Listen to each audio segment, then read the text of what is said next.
찬송가 435장 찬양하심으로 오늘 새벽 기도회 및 가정 예배를 시작하겠습니다.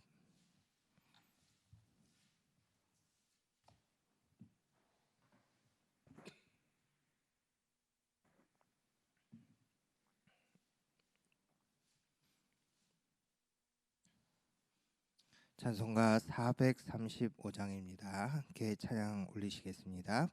나의 영원하신 기업 생명보다 귀하다. 나의 갈 길 나가도록 나와도 행하소서. 주께로 가까이 주께로 가오니 나의 갈 길 나가도록 나와도 행하소서. 세상 복이 아니란과 모든 명예 버리고 험한 길을 가는 동안 나와도 행하소서. 주께로 가까이 주께로 가오니 나의 갈 길 나가도록 나와도 행하소서. 어두운 골짝 지나가며 험한 바다 건너서 천국 문에 이르도록 나와도 행하소서. 주께로 가까이 주께로 가오니 나의 갈 길 나가도록 나와도 행하소서. 아멘.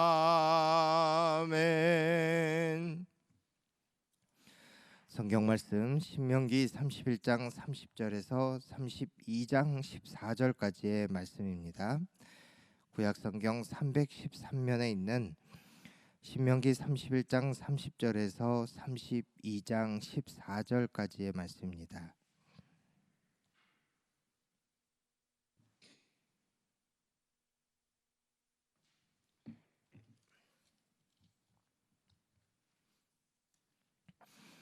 하나님의 말씀을 받들어 읽겠습니다. 그리고 모세가 이스라엘 총회에 이 노래의 말씀을 끝까지 읽어 들리니라. 하늘이여 귀를 기울이라. 내가 말하리라. 땅은 내 입의 말을 들을지어다. 내 교훈은 비처럼 내리고 내 말은 이슬처럼 맺히나니 연한 풀 위에 가는 비 같고 채소 위에 단비 같도다. 내가 여호와의 이름을 전파하리니 너희는 우리 하나님께 위엄을 돌릴지어다. 그는 반석이시니 그가 하신 일이 완전하고 그의 모든 길이 정의롭고 진실하고 거짓이 없으신 하나님이시니 공의로우시고 바르시도다. 그들이 여호와를 향하여 악을 행하니 하나님의 자녀가 아니요 흠이 있고 삐뚤어진 세대로다. 어리석고 지혜 없는 백성아, 여호와께 이같이 보답하느냐? 그는 내 아버지시요 너를 지으신 이가 아니시냐? 흔드시고 너를 세우셨도다. 옛날을 기억하라. 역대의 연대를 생각하라. 내 아버지에게 물으라. 그가 내게 설명한 것이요 내 어른들에게 물으라. 그들이 내게 말하리로다.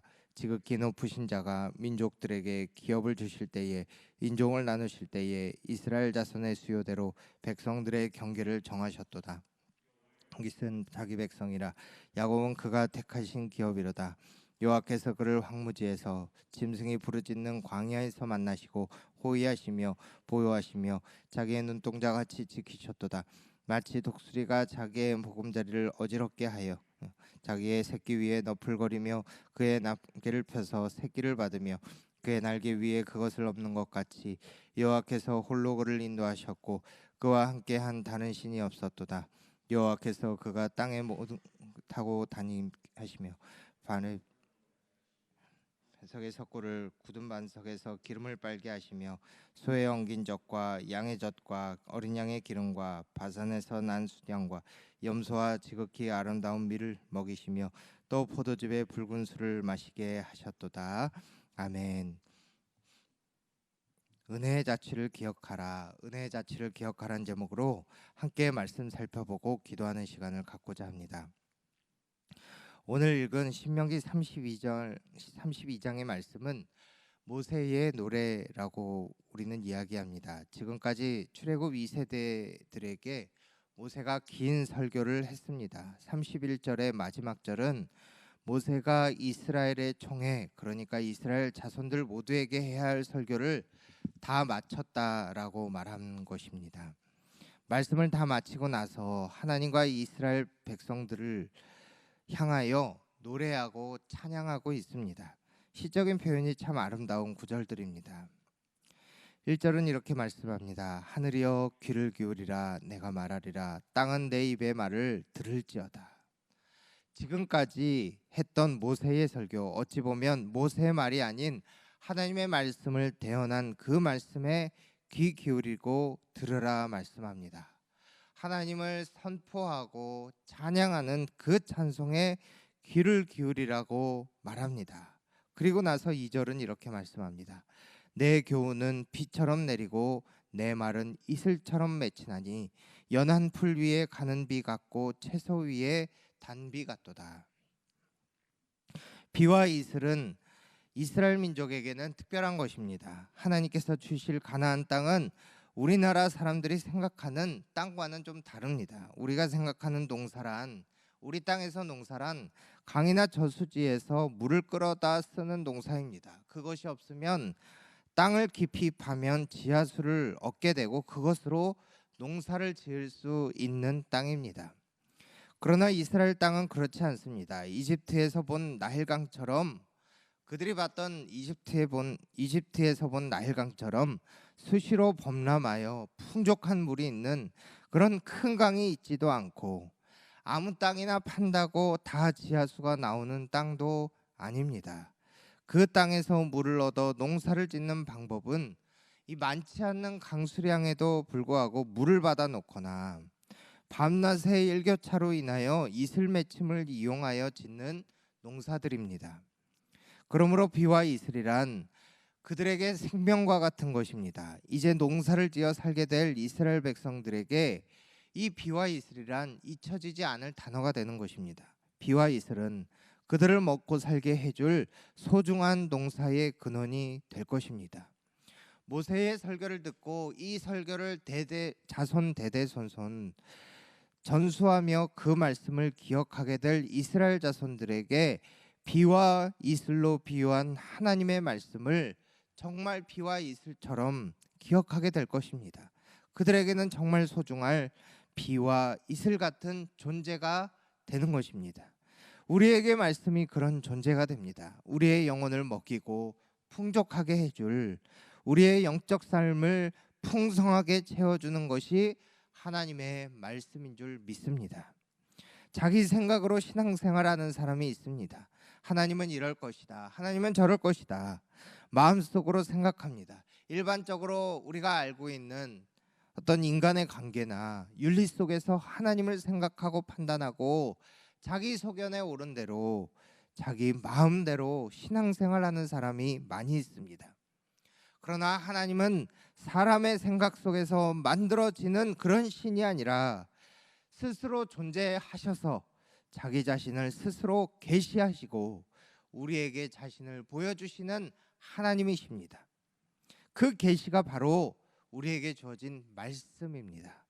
말씀으로 자신을 보여주십니다. 그러므로 이 말씀, 하나님의 이 약속인 성경 말씀으로 살아가되 풍성히 살아갈 수 있는 저와 여러분 될 수 있기를 간절히 소원합니다. 요한계시록 3장 20절 말씀, 볼지어다 내가 문 밖에 서서 두드리노니 누구든지 내 음성을 듣고 문을 열면 내가 그에게로 들어가 그와 더불어 먹고 그는 나와 더불어 먹으리라. 하나님의 말씀은 우리를 풍성히 먹이는 하나님의 양식입니다. 만나입니다. 이 말씀 풍성히 누릴 수 있는 저와 여러분 되기를 원합니다. 읽고 묵상하고 적용하고 또 떠올리고 생각하고 그렇게 말씀을 누리는 동안 우리의 신앙의 수준도 자라나기를 소원합니다. 9절 말씀을 우리 같이 한번 읽도록 하겠습니다. 9절입니다. 여호와의 분깃은 자기 백성이라 야곱은 그가 택하신 기업이로다. 아멘. 이 말씀의 뜻은 앞에 그 9절과 비교하여 보자, 연결해서 보면 이스라엘 백성들에게 땅을 하나씩 소유하게 해주셨는데 하나님의 몫은, 하나님의 소유는 바로 이스라엘 백성이라는 것입니다. 이스라엘 자손들이 하나님께서 택하신 백성이며 하나님의 소유라 말씀하십니다. 우리의 가치는 바로 여기에 있습니다. 하나님이 택하신 백성이며 그분의 소유인 것이 바로 우리의 신분입니다. 가치입니다. 우리가 무엇을 가졌는가, 무엇을 누리고 사는가로 하나님의 백성은 그 가치가 평가되지 않습니다. 우리가 누구의 것인가? 하나님의 것입니다. 그것으로 우리의 가치가 정해진 것입니다. 하나님의 자녀라는 우리의 가치로 살아갈 수 있기를 원합니다. 하나님의 백성은 하나님으로 인하여서 가치가 결정되는 것이지 우리가 이루어 놓은 그 무엇으로 결정되지 않는다는 것입니다. 우리는 하나님의 자녀입니다. 사랑받는 하나님의 자녀입니다. 온 우주를 만드시고 운행하시는 하나님의 자녀라면 시시한 인생일 수가 없습니다. 시시한 인생이란 썩어질 것을 향하여 사는 인생입니다. 그 인생은 자신이 따르는 가치에 따라 사람을 평가합니다. 자기 자신을 평가합니다. 딱 그만큼의 가치 있는 인생일 뿐입니다. 그러나 하나님의 백성은, 하나님의 자녀는 하나님의 말씀을 향하여 살아갑니다. 그것이 우리의 가치입니다. 우리가 따라 살아가는 것만큼이 우리의 가치입니다. 그러므로 영원하신 하나님의 자녀된 존귀함으로 그 가치 있는 존재로서 살아갈 수 있는 저와 여러분 되기를 바랍니다. 그것이 하나님의 말씀을 따라 사는 삶입니다. 시편 1편 2절 3절 말씀을 읽어드리겠습니다. 오직 여호와의 율법을 즐거워하여 그의 율법을 주야로 묵상하는도다. 그는 시냇가에 심은 나무가 철을 따라 열매를 맺으며 그 잎사귀가 마르지 아니한 같으니 그가 하는 모든 일이 다 형통하리로다. 시절을 쫓아 그렇게 살아가는 삶입니다. 여러분, 하나님 말씀 따라 살아가는 인생들 되시기를 주님의 이름으로 축복합니다. 우리 10절을 같이 한번 읽도록 하겠습니다. 여호와께서 그를 황무지에서 짐승이 부르짖는 광야에서 만나시고 호위하시며 보호하시며 자기의 눈동자같이 지키셨도다. 아멘. 하나님께서 이스라엘 백성들에게 무엇을 하셨습니까? 그 광야, 짐승이 부르짖고 밤이 되면 아무것도 보이지 않고 춥고 두렵고 험악한 그곳에서 눈동자같이 보호하셨다고 말씀합니다. 사람이 자기 눈동자를 보호한 같이 그렇게 이스라엘 백성을 지키셨습니다. 여러분, 하나님이 우리에게 무엇을 하셨습니까? 동일하신 하나님의 동일하신 은혜가 있었음을 고백합니다. 우리 각 개인을 다 만나시고 호위하시고 보호하시고 지키셨습니다. 그것을 기억하는 것이 우리 신앙의 재부흥의 시작입니다. 하나님께서 인생 가운데에 역사하시고 보호하시고 일하셨던 것을 기억해내는 것, 그 은혜를 기억하라고 말씀하십니다. 그렇게 하나님의 일하심을 느꼈던 그 순간이 쌓이고 쌓여 결국 하나님 없으면 살 수 없다고 고백되어지는 삶이 되는 것입니다. 하나님 없으면 살 수 없다고. 그래서 오늘도 주를 의지하고 살겠노라 하는 그 고백이 우리의 입술을 주장하는 그 삶 가운데로 초청되어 살아갈 수 있는 저와 여러분 될 수 있기를 간절히 소망합니다. 함께 기도하겠습니다. 하나님 아버지, 감사합니다. 오늘 주신 말씀 가운데에 주님께서 이스라엘 백성들을 이렇게 보호하시고 인도하시고 먹이시고 살피셨듯이 우리의 삶도 그렇게 역사하셨음을 이 시간 고백합니다. 그 삶의 순간순간마다 우리를 지키시고 보호하셨음을 기억해내고, 그래서 앞으로의 삶도 주님 없으면 살 수 없다고 고백할 수 있는, 주님을 온전히 의지하고 살아갈 수 있는 복된 성도들이 다 될 수 있도록 하나님 인도하여 주시옵소서. 우리의 가치가 우리가 쫓는 세상의 가치로 평가되어지는 것이 아니라 우리가 따라 사는 말씀의 가치로 평가되어짐을 알고 하나님의 자녀로서의 존귀함을 가지고 그 가치를 가지고 살아갈 수 있는 우리 서서문교회 모든 성도들 다 될 수 있도록 하나님 인도하여 주시옵소서. 하나님, 우리 서서문교회 모든 성도들 그 가정마다 그 각 심령마다 주님께서 찾아가 주시고 임재하여 주셔서 오늘 하루도 주님으로 인하여 기뻐할 수 있는, 주님의 말씀으로 기뻐하며 주의 임재하심으로 기뻐할 수 있는 복된 성도들 다 될 수 있도록 인도해 주시고, 하나님 삶의 어떤 자리에서든 예배하는 삶을 잊지 않는 모든 성도들 다 될 수 있도록 하나님 인도하여 주시옵소서. 하나님, 우리 서성교회 많은 직분자들 있사오니 주님 어느 자리에 있든지 주의 말씀으로 승리할 수 있도록 인도해 주시고, 하나님 우리 서성교회를 더욱더 믿음으로 든든히 세워나갈 수 있는 복된 성도들 직분자들 다 될 수 있도록 하나님 인도하여 주시옵소서. 주님, 오늘 하루 주님 앞에 살아갈 때에 말씀 앞에 정직하게 나 자신을 세울 수 있는 그런 성도들 다 될 수 있도록 인도해 주시고, 그래서 말씀으로 깨끗하여지고 말씀으로 풍성한 삶을 살아갈 수 있는 복된 성도들이 다 될 수 있도록 하나님 인도하여 주시옵소서. 주님, 오늘 하루를 주님께 의탁드리오며 예수님의 이름으로 기도하옵나이다. 아멘. 하늘에 계신 우리 아버지, 아버지의 이름을 거룩하게 하시며 아버지의 나라가 오게 하시며 아버지의 뜻이 하늘에서와 같이 땅에서도 이루어지게 하소서. 오늘 우리에게 일용할 양식을 주시고 우리가 우리에게 잘못한 사람을 용서해 준 것 같이 우리의 죄를 용서하여 주시고 우리를 시험에 빠지지 않게 하시고 악에서 구하소서. 나라와 권능과 영광이 영원히 아버지의 것입니다. 아멘.